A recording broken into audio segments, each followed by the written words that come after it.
Dirty Dishes. They definitely had, potential, I thought, and I thought that they would be great to have on board.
We are in Allston, which I always use the analogy of like, it is how Brooklyn is to Manhattan, like Allston kind of is to Boston. It's another city right outside of the main city that has a lot of its own culture.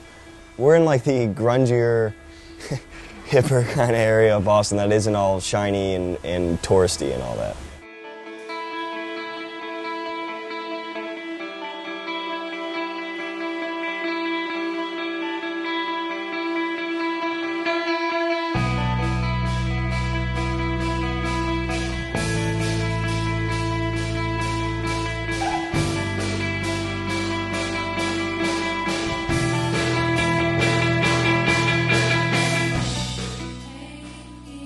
We actually enjoy, we like playing bigger venues, but we play a lot of basement shows around Allston. We are still in Allston, Massachusetts, in a basement that has been wonderful to all of us and a lot of our friends' bands. It's called Wadzilla. Wadzilla Mansion. Wadzilla Mansion. We like playing like all types of DIY shows, but this place in particular really actually cared about music and their sound. The house has had a long history of having basement shows. Yeah, it used to be a punk venue, so we kind of cleaned it up and just tried to make it sound a little better. My roommates and I moved in 2 years ago. We had shows for about a year, just underground basement shows, but it's mainly been a hub for local Boston bands, like The Dishes.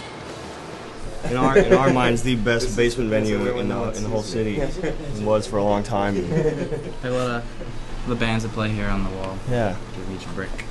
Special place in all of our hearts.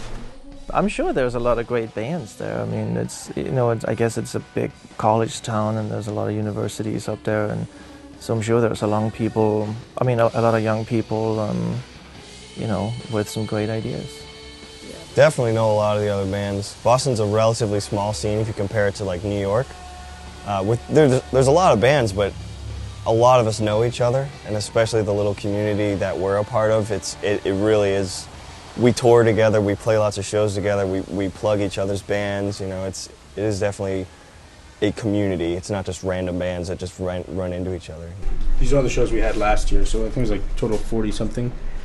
And The Dishes played in several of them. And there's kind of other little communities too, but I guess we kind of formed our own little, niche of bands, just because we're friends and we really liked each other's music and each other as people, so it just made a lot of sense to kind of grow together as best we could.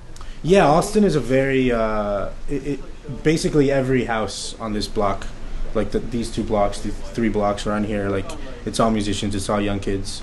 So all of us in the house, we're all musicians as well. And we just wanted to have, bands play and do it for that, to support the local scene.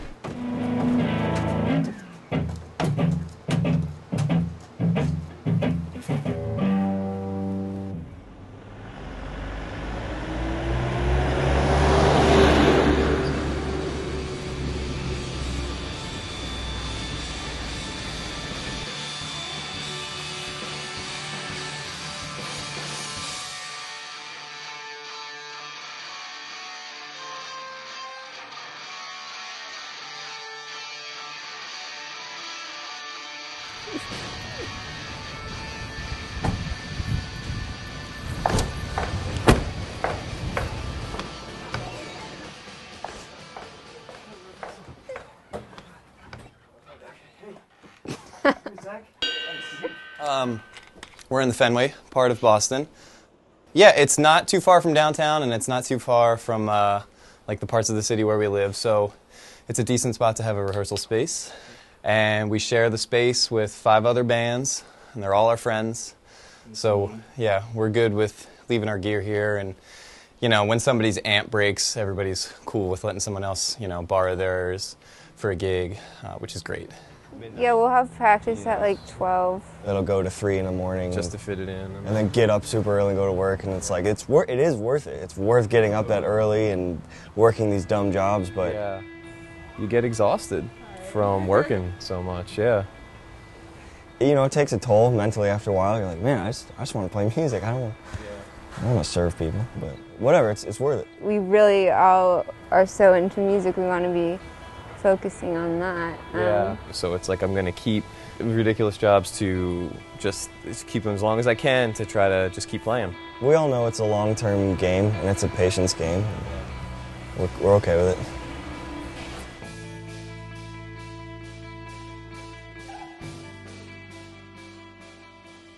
Yeah, I mean, I heard that song, I think, called Stolen Apples. It was a nice, fuzzy little track, and yeah, I thought it was, I was very intrigued by it. I thought it was a really cool tone.